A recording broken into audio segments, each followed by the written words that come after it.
இந்த குமார் தான் அரசியை கடத்தி வச்சிருக்கான் அப்படிங்கிற உண்மை தெரிஞ்ச உடனே ராஜியே டைரக்டா போய் முத்துவேல் கிட்ட நடந்த எல்லா உண்மையுமே சொல்லி குமார் வந்து அரசியை கல்யாணம் பண்றதுக்குள்ளாட்டியும் குமார் கிட்ட இருந்து அரசியை ராஜியை காப்பாத்தி கூப்பிட்டு வந்தது உங்களுக்கு பிடிச்சிருச்சுன்னா மறக்காம இந்த வீடியோக்கு ஒரு லைக் பண்ணி உங்க ஆதரவு தருவீங்க. பாண்டியன் ஸ்டோர்ஸ் அப்கமிங் ப்ரோமோல என்ன நடக்க போகுதுங்கிற ப்ரெடிக்ஷனை இந்த வீடியோல பார்க்கலாம். இங்க பாண்டியன் வீட்ல அரசிக்கு வந்து நலுங்கு வைக்கிற ஃபங்க்ஷன் எல்லாம் நடந்துகிட்டு இருக்கு. வீட்ல இருக்க எல்லாருமே அவங்க நகையெல்லாம் எடுத்து போட்டுட்டு இருக்காங்க. அப்ப கோமதியுமே வந்துட்டு 3 மருமகளோட நகையுமே எடுத்துட்டு வந்து அவங்க கையில கொடுக்குறாங்க. ஒவ்வொருத்தங்க நகையா பிரிச்சு கொடுக்கலாம்னு சொல்லிட்டு கோமதி வந்து எடுத்துக்கிட்டு இருக்காங்க. இப்படி கோமதி வந்து நகையெல்லாம் எடுத்ததை பார்த்ததுமே தங்கமேலுக்கு வந்து பயம் ஸ்டார்ட் ஆக ஆரம்பிச்சிருச்சு. ஏற்கனவே 2 நகை கருத்து போயிருச்சு. இப்ப அத்தை மட்டும் பாக்ஸ் ஓபன் பண்ணி பார்த்தாங்கன்னா மிச்சம் மீதி இருக்கிற எல்லா நகையுமே கருத்து போயிருக்கும். அப்புறம் அத்தைக்கு இந்த உண்மை தெரிஞ்சிடும். ஏற்கனவே இப்பதான் மாமா கிட்ட சண்டை போட்டுட்டு பேசாம இருக்கிறோம். இப்ப அத்தை கிட்டே இந்த உண்மை தெரிஞ்சுனா என்ன பண்றதுன்னு தெரியல அப்படி சொல்லிட்டு தங்கமேல் வந்து ரொம்ப பதட்டமா இருக்காங்க. தங்கமேலோட அந்த பயத்தை புரிஞ்சுக்கிட்டு ராஜிமீனா 2 பேருமே வந்துட்டு கோமதி கிட்ட இருந்து அந்த நகை பாக்ஸ் எல்லாத்தையுமே வாங்கிக்கிறாங்க. உங்களுக்கு எதுக்கு தேவையில்லாத சிரமம், நாங்களே நகையெல்லாம் பிரிச்சு எடுத்துக்கிறோம். எங்க நகை எங்களுக்கு தெரியல, நாங்க எடுத்துக்கிறோம், நீங்க வேற ஏதாவது வேலை இருந்தா பாருங்க அப்படி சொல்லிட்டு எப்படியாவது தங்கமேல காப்பாத்தி விடணுமேங்கறதுக்காக கோமதி அங்க இருந்து அனுப்பிச்சு விட்டுறாங்க. இன்னொரு பக்கம் தங்கமேலுமே வந்துகிட்டு பயந்துகிட்டே போய் எல்லா பாக்ஸுமே ஓபன் பண்ணி பாக்குறாங்க. தங்கமேல் நினைச்ச மாதிரியே வந்து மிச்சம் மீதி இருந்த எல்லா நகையுமே வந்து சுத்தமா கருத்து போயிருச்சு. நகையெல்லாம் பார்த்ததுமே தங்கமேல் வந்து ரொம்ப வருத்தப்பட்டு இருக்காங்க. இந்த நகையை போட்டு நான் எப்படி வந்து அங்க நிக்கிறது, எல்லா நகையுமே கருத்து போயிருச்சு. இதை போட்டு வந்தா கண்டிப்பா வந்து எல்லாருக்கிட்டையுமே நான் சிக்கிடுவேன். ஏற்கனவே பாதி நகை தான் கருத்து இருந்துச்சு. இந்த கொஞ்ச நாளுக்குள்ளே மிச்சம் மீதி இருந்த எல்லா நகையுமே கருத்து போயிருச்சு. இதை நான் எப்படி போட்டுட்டு வந்து நிக்கிறது அப்படி சொல்லி தங்கமேல் வந்து வருத்தப்பட்டு இருக்காங்க. நீங்க ஒன்னும் கவலைப்படாதீங்க, நாங்க பாத்துக்கிறோம், எங்களோட நகையை கூட போட்டுங்க அப்படி சொல்லிட்டு ராஜிமீனா 2 பேருமே வந்து அவங்க கிட்ட இருக்க நகையெல்லாம் பிரிச்சு கொடுக்குறேன்னு சொல்லிட்டு இருக்காங்க. இப்பவாது தங்கமேல் வந்து அவங்கள பத்தின உண்மையை ராஜிமீனா கிட்டையாவது சொல்லலாம். எப்படியாவது எல்லார்கிட்ட இருந்து தப்பிச்சா போதும் தான் தங்கமேல் நினைச்சுக்கிட்டு அவங்கள பத்தின உண்மையை கடைசி வரைக்குமே யார்கிட்டயுமே சொல்லாம அப்படியே மூடி மறைச்சிடுறாங்க. இன்னொரு பக்கம் அந்த நலுங்கு ஃபங்க்ஷனுக்காக மாப்பிள்ளை வீட்டுக்காரங்களுமே எல்லாரும் வீட்டுக்கு வந்துடுறாங்க.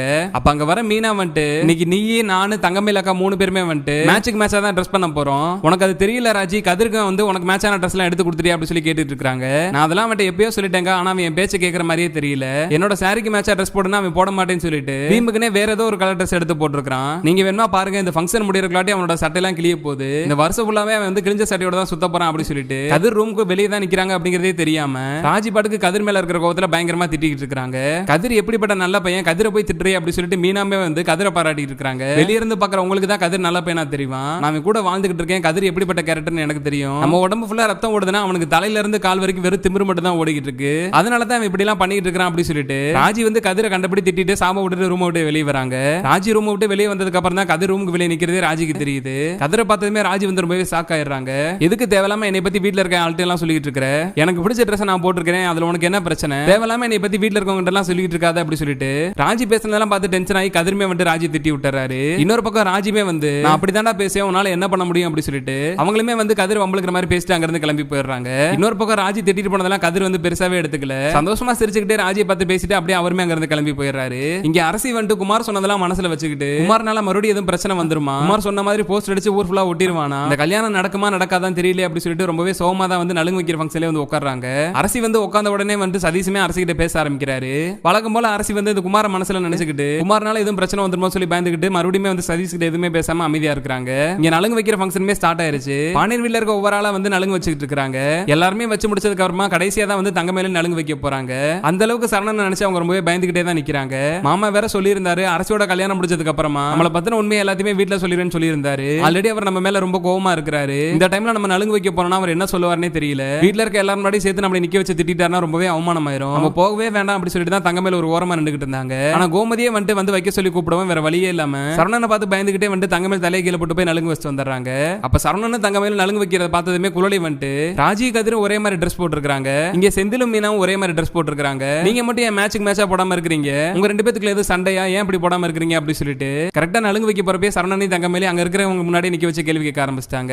அதெல்லாம் ஒண்ணு இல்ல, தங்கமேல எடுத்து கொடுத்த சட்டை எனக்கு பத்தல, அதனாலதான் நாங்க மேட்சுக்கு மேட்சா போடல அப்படி சொல்லி சரணனுமே சமாளிச்சிடுறாரு. இன்னொரு பக்கம் ஊர்க்காரங்க முன்னாடி இப்படி எல்லாம் பேசிட்டு இருக்காத அமைதியாரும் சொல்லிட்டு கோமதியுமே வந்து குழலையை பேச விடாம அமைதிப்படுத்திட்டு இருக்காங்க. இங்க நலுங்கு ஃபங்க்ஷன் நடந்துட்டு இருக்கிற அதே டைம்ல சோனியாவுக்கு போன் வருது. வீட்ல இருந்த சொந்தக்காரங்க சோனியாவோட போன் எடுத்து வந்து சோனியா கையில கொடுக்குறாங்க. சோனியாக்கு போன் வருதுன்னு தெரிஞ்ச உடனே வந்து அரசி முடிவு பண்ணிடுறாங்க, கண்டிப்பா குமார் தான் போன் பண்ணிருப்பான். நம்ம வீட்ல ஃபங்க்ஷன் நடக்குது, நம்ம வீட்டுக்கு வந்து மாப்பிள்ளை வீட்டுக்காரங்க எல்லாம் வந்திருக்காங்க தெரிஞ்சுக்கிட்டு தான் குமார் போன் பண்ணிருக்கான். ஒருவேளை அவங்க வெளியே போறப்பே வந்து போஸ்ட் எல்லாம் அடிச்சு ஒட்டிடுவானா, இவங்களுக்கு இப்பே இந்த உண்மையெல்லாம் தெரிஞ்சிருமோ அப்படி சொல்லிட்டு அரசி பயந்துகிட்டு இருக்காங்க.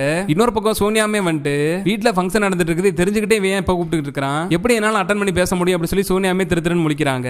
அப்ப போனை கையில வாங்குற சோனியா வந்து வீட்ல இருக்க யாருக்குமே தெரியாம அப்படியே வெளியே வராங்க. நடக்கிறதெல்லாம் பார்த்ததுமே மீனாக்கு வந்து டவுட் வர ஆரம்பிச்சிருது. சோனியாக்கு போன் வந்துச்சுன்னா அரசி ஏன் பதட்டமாகுது, இன்னொரு பக்கம் அந்த போனை இங்கே அட்டன் பண்ணாம சோனியா ஏன் வெளியே எடுத்துட்டு போறாங்க அப்படி சொல்லிட்டு மீனாக்கு வந்து ஒரு டவுட்லயே வந்து சோனியா ஃபாலோ பண்ணி பின்னாடி போறாங்க. அப்பதான் சோனியாக்கு போன் பண்ணது குமார் தான் அப்படிங்கிற விஷயம் வந்து மீனாக்கு தெரிஞ்சிருது. உடனே வீட்டுக்குள்ள போற மீனா வந்து ராஜியுமே கூப்பிட்டு வெளியே வந்து நின்னுறாங்க. தன்னை யார யாருமே கவனிக்கல அப்படின்னு நினைச்சிட்டு சோனியாமே வந்து குமார் கிட்ட தைரியமா போன்ல பேசிட்டு இருக்காங்க. நீ ஒன்னும் பயப்படாத குமார், நான் அரசி கிட்ட சொல்லி வச்சுட்டேன், அரசி வரமாட்டேன்னு தான் சொல்லிக்கிட்டு இருக்குது. நீ நைட் இன்னொரு வாட்டி போன் பண்ணி மிரட்டு, கண்டிப்பா அரசி பயந்துகிட்டு நைட்டே கிளம்பி வந்துரும். நைட்டோட நைட்டா நீ அரசியை கல்யாணம் பண்ணிரு அப்படி சொல்லிட்டு சோனியா வந்து குமாருக்கு ஐடியா கொடுத்துட்டு இருக்காங்க. சோனியா இப்படி ஒரு திட்டம் போட்டு இருக்காங்கிறது தெரிஞ்சதுக்கு அப்புறம் தான் மீனாராஜி ரெண்டு பேருக்குமே என்ன நடக்குதுங்கிறதே புரியுது. அப்ப இவங்களும் குமார் சேர்ந்துகிட்டே தான் அரசியை மிரட்டிக்கிட்டே இருந்திருக்காங்க. இப்ப நைட்டோட நைட்டா அரசியை கடத்தணும்னு சொல்லி முடிவு பண்ணிட்டாங்க போல. கண்டிப்பா நம்ம நடக்க விடக்கூடாது, எப்படியே தடுத்தாகணும். வீட்டுல இருக்க யார்கிட்டயும் நம்ம சொல்லிட வேண்டாம். சொன்னா அப்புறம் மாப்பிள்ளை வீட்டுக்காரங்களா தெரிஞ்சு பிரச்சனை ரொம்பவே பெருசாயிரும். நம்மளே பாத்துக்கலாம்க்கா அப்படி சொல்லி ராஜி மீனா ரெண்டு பேருமே சேர்ந்து முடிவு பண்ணிடுறாங்க. கிட்ட ராஜி மீனா நினைச்ச மாதிரியே சோனியா வந்துட்டு நைட்டு அரசி ரூமுக்கு போறாங்க. இந்த அரசி உங்ககிட்ட குமார் ஏதோ பேசணும்னு சொன்னா, அவன் உங்ககிட்ட இனிமேல் பிரச்சனையே பண்ண மாட்டேன்னு சொல்லிட்டான். அவன் இனிமேல் உன் வாழ்க்கையிலே தலையிட மாட்டானா, உங்ககிட்ட கடைசியா ஒரு வாட்டி பேசணுமா, என்ன சொல்றான்னு கேளு அப்படி சொல்லிட்டு சோனியா வந்து அவங்க போன் எடுத்து அரசி கிட்ட நீட்டுறாங்க. ஆனா அரசி அப்ப வரைக்குமே வாங்க மாட்டேன்னு சொல்றாங்க. அவன் தான் உன் வாழ்க்கையை விட்டு போறான்னு சொல்லிட்டான்ல, கடைசியா உங்ககிட்ட என்னமோ பேசணும்னு சொல்றான், இந்த பேசு அப்படி சொல்லிட்டு கொடுக்கவும் உண்மையிலே குமார் இதுக்கப்புறம் பிரச்சனை பண்ண மாட்டான்னு நம்பி வந்து அரசியுமே போனை வாங்கி பேசுறாங்க. என்ன நம்ப வச்சு நீ கல்யாணம் பண்ணிக்கிறேன்னு சொல்லி ஏமாத்திட்ட, உன்னை நம்புறேன், நான் இப்ப வரைக்கும் கல்யாணம் பண்ணிக்காம தான் இருக்கேன். ஆனா உனக்கு நாளைக்கு காலையில கல்யாணம் நடக்க போகுது, என்ன நீ நம்ப வச்சு நம்பிக்கை துரோகம் பண்ணிருக்கிற, அதனால நீ என்கிட்ட மன்னிப்பு கேட்டாங்கணும் அப்படி சொல்லி குமார் மிரட்டிக்கிட்டு இருக்காரு. இன்னொரு பக்கம் அரசியுமே வந்து கொஞ்சம் கூட யோசிக்காம, நான் பண்ணதெல்லாம் தப்பு தான், என்ன மன்னிச்சிரு, எல்லா தப்புக்கும் நான் மன்னிப்பு கேட்கிறேன்னு சொல்லி அரசியுமே வந்து குமார் கிட்ட மன்னிப்பு கேட்டுறாங்க. அரசியோட பயத்தை தனக்கு சாதகமா பயன்படுத்திக்கிற குமார் வந்துட்டு சோனியா போட்டு கொடுத்த திட்டப்படியே வந்துட்டு, நீ இப்படி போன்ல மன்னிப்பு கேட்டனா அதெல்லாம் என்னால ஏத்துக்க முடியாது, நீ என்கிட்ட நேர்ல வந்து மன்னிப்பு கேட்டாகணும், அப்பதான் விடுவேன், இல்லனா நைட்டே போஸ்ட் அடிச்சு ஓட்டிடுவேன் அப்படி சொல்லி மறுபடியும் மிரட்டுறாரு. அதெல்லாம் என்னால வர முடியாது, எனக்கு காலையில கல்யாணம் இருக்கு, இந்த நேரத்துல நான் எப்படி வீட்டை விட்டு வெளியே வர முடியும், என்னால கண்டிப்பா வர முடியாதுன்னு சொல்லி அரசியுமே சொல்லிட்டு இருக்காங்க. அப்ப நல்ல மாதிரி பேசுற குமார் வந்துட்டு, நான் நிஜமா சொல்றேன் அரசி, நீ என்கிட்ட நேரடியா வந்து மன்னிப்பு கேட்டனா இதுக்கப்புறம் உன் வாழ்க்கையில நான் குறுக்கிடவே மாட்டேன், நீ பாட்டுக்கு சதீஷ் கூட நிம்மதியா இருக்கலாம், ஆனா கடைசியா என்கிட்ட நேர்ல வந்து மன்னிப்பு கேட்டாங்கணும் அப்படி சொல்லிட்டு குமாருமே வந்து திட்டவட்டமா சொல்லிடுறாரு. உன்னை மன்னிப்பு தானே அரசி கேட்க சொல்றான், நேர்ல போய் மன்னிப்பு கேட்டு வந்துரு, இதுல என்ன இருக்கு, வீட்டுல இருக்க எல்லாருமே நான் சமாளிச்சுக்கிறேன், நீ தைரியமா போயிட்டு வா, இந்த பிரச்சனையை இதோட முடிச்சுட்டு வந்துரு, இதுக்கப்புறம் நீ சதீஷ் கூட நிம்மதியா வாழலாம் அப்படி சொல்லிட்டு அரசியோட மனசை மாத்தி சோனியாமே வந்து வீட்டுல இருக்க எல்லாருக்குமே தெரியாம ஏமாத்தி அனுப்பி வைக்கிறாங்க. இது எல்லாம் ரூமுக்கு வெளியே நின்று நோட் பண்ணிக்கிட்டே இருக்கிற ராஜி மீனா வந்துட்டு சோனியாவுக்கும் அரசிக்குமே தெரியாம அரசியை ஃபாலோ பண்ணிட்டு பின்னாடி போறாங்க. கரெக்டா அவங்க நினைச்ச மாதிரி குமார் கிட்ட போற அரசி வந்துட்டு, நடந்த எல்லா விஷயத்துக்காக நான் மன்னிப்பு கேட்டுக்கிறேன், தயவுசெய்து நீ நிம்மதியா வாழ விடு, இனிமேல் என் வாழ்க்கையில நீ குறுக்கிடாத அப்படி சொல்லி அரசி வந்து குமார் கிட்ட மன்னிப்பு கேட்கறாங்க. சிரிச்சுக்கிட்டே பேசுற குமார் வந்துட்டு, நான் என்ன உன்னை மன்னிப்பு கேட்கிற வர சொல்லுக்கா, நேரடியா வர சொன்னேன்னு நினைச்சேன், நான் விரிச்ச வலையில நீ சிக்கிட்ட அரசி, இதுக்கப்புறம் திரும்ப உன்னால வீட்டுக்கெல்லாம் போக முடியாது, உனக்கு சதீஷுக்கெல்லாம் கல்யாணம் நடக்காது, உன்னை நான் கல்யாணம் பண்ண போறேன், அதுக்காக தான் உன்னை இங்க வர சொன்னேன் அப்படி சொல்லிட்டு குமார் மிரட்ட ஆரம்பிக்கிறாரு. குமார் இப்படி மிரட்ட ஆரம்பிக்கவே பயந்து போன அரசி வந்துட்டு குமார் கிட்ட இருந்து எப்படியா தப்பிச்சா போதும்னு சொல்லிட்டு ஓட ஆரம்பிக்கிறாங்க. அப்ப ஆப்போசிட்ல ஒரு கார் வருது, அந்த காரை நிப்பாட்டுற அரசி வந்துட்டு நடந்த பிரச்சனை எல்லாம் எக்ஸ்பிளைன் பண்ணி வெண்ட இருந்து என்ன காப்பாத்துங்கன்னு சொல்லி சொல்லிட்டு இருக்காங்க. ஆனா அதுக்கப்புறம் தான் அரசிக்கே தெரிய வருது, கார்ல இருக்கிறது எல்லாருமே குமாரோட ஃப்ரெண்ட்ஸ் தான், அவங்க எல்லாரும் ஒட்டுமொத்தமா சேர்ந்து அரசியை கார்ல கடத்திட்டு போயிடுறாங்க. இன்னொரு பக்கம் நடக்கிற பிரச்சனை எல்லாத்தையுமே ராஜிமனா ரெண்டு பேருமே அவங்க கண்ணால பாத்துறாங்க. உடனே இந்த விஷயத்தை ராஜிமே வந்து போன் பண்ணி கதிர் கிட்ட சொல்லிடுறாங்க.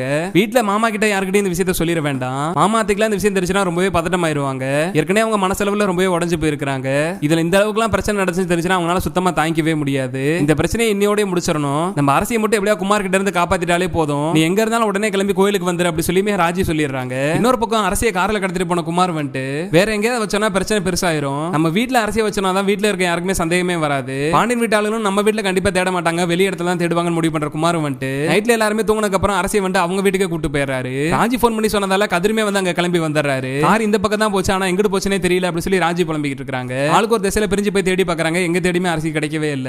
இந்த குமார் அரசி எங்க தான் கூப்பிட்டு போயிருப்பானே தெரியல, நான் மில்லிலையும் போய் பார்த்தேன், அங்கேயுமே கிடையாது, வேற எங்க தான் போயிருப்பான் அப்படி சொல்லி கதிர் யோசிச்சுட்டு இருக்காரு. இதுக்கப்புறம் நம்ம தேடி பார்க்க வேண்டிய இடம் ஒன்னே ஒண்ணுதான் இருக்கு, இந்த குமாரோட வீடை மட்டும் தான் நம்ம பார்க்கணும், இந்த அரசியை குமார் வேற எங்கேயுமே இல்லைன்னா கண்டிப்பா வந்து குமார் அரசியை கடத்தி கொண்டு அவங்க வீட்டுல தான் வச்சிருப்பான், நம்ம யாருக்குமே சந்தேகம் வரான்னு சொல்லிட்டு எந்த வேலையை தான் பண்ணிருப்பான், எனக்கு தெரிஞ்ச அரசி வந்து கண்டிப்பா குமாரோட வீட்டுல தான் இருக்கும், வா நம்ம அங்க கிளம்பி போலாம் அப்படி சொல்லி மீனாவும் ராஜியும் கூப்பிட்டுக்கிட்டு கதிருமே வந்து முத்துவேல் வீட்டுக்கு கிளம்பி வந்துடுறாரு. ராஜி வீட்டுக்கு வெளியே இருந்து கதவை தட்டி முத்துவேல் சக்தின்னு சொல்லிட்டு வீட்டுல இருக்க எல்லாருமே எழுப்பி விட்டுறாங்க. இந்நேரத்துக்கு இங்க எதுக்கு வந்திருக்கிற, உனக்கு என்ன பிரச்சனை அப்படி சொல்லிட்டு முத்துவேலுமே சத்தம் போடுறாரு. அப்ப நடந்த விஷயத்தை எல்லாத்தையுமே எக்ஸ்பிளைன் பண்ற ராஜியுமே வந்துட்டு குமார் வீட்டுல இருந்தானா அரசியுமே கண்டிப்பா இங்க வீட்டுல தான் இருக்கும், குமாரோட பைக் கார் எல்லாமே இங்க தான் இருக்கு, அப்ப கண்டிப்பா குமார் வீட்டுல தான் இருப்பான், அரசி இங்க தான் இருக்கும் அப்படி சொல்லிட்டு ராஜிமே வந்து ரொம்பவே தைரியமா அடிச்சு பேச ஆரம்பிக்கிறாங்க.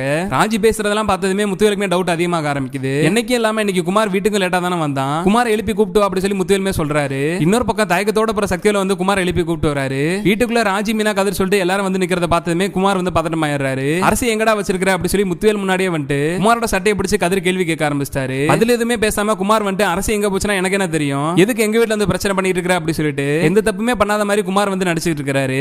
அப்ப குமாரோட ரூம்ல இருந்து சவுண்ட் கேக்குது. இத பார்த்ததுமே ரூம்குள்ள ஓடி போய் பாக்குற கதிர் வந்துட்டு அரசியை குமார் கட்டி போட்டுறத பாத்துறாரு. குமாரோட ரூம்ல இருந்து அரசியை ஒரு வழியா காப்பாத்தி கதிர் கூப்பிட்டு வந்துறாரு. அப்ப குமார் தான் அரசியை கடத்தி வச்சிருக்கானா அப்படிங்கிறது அப்ப இத்தனை நாளா பாண்டியன் வீட்டாளர்கள் சொன்னதெல்லாம் உண்மைதான், குமார் மேலதான் தப்பு இருக்கு, இப்ப குமார் தானே அரசியை கடத்தி வச்சிருக்கான் அப்படி சொல்லிட்டு ஒட்டுமொத்த விஷயமே இப்பதான் வந்து முத்துவேலுக்கே புரிய வருது. கூடி சீக்கிரமே இது மாதிரி நடந்து குமார் வந்து அரசியை கல்யாணம் பண்றதுக்கு முன்னாடியே ராஜி மீனா 2 பேருமே வந்துட்டு அரசியை எப்படியா காப்பாத்தி இந்த அரசியை சதீஷுக்கே கல்யாணம் பண்ணி வச்சா நல்லா இருக்கும்னு நீங்களும் நினைச்சீங்கன்னா மறக்காம இந்த வீடியோக்கு ஒரு லைக் பண்ணி உங்க ஆதரவை தெரிவிங்க.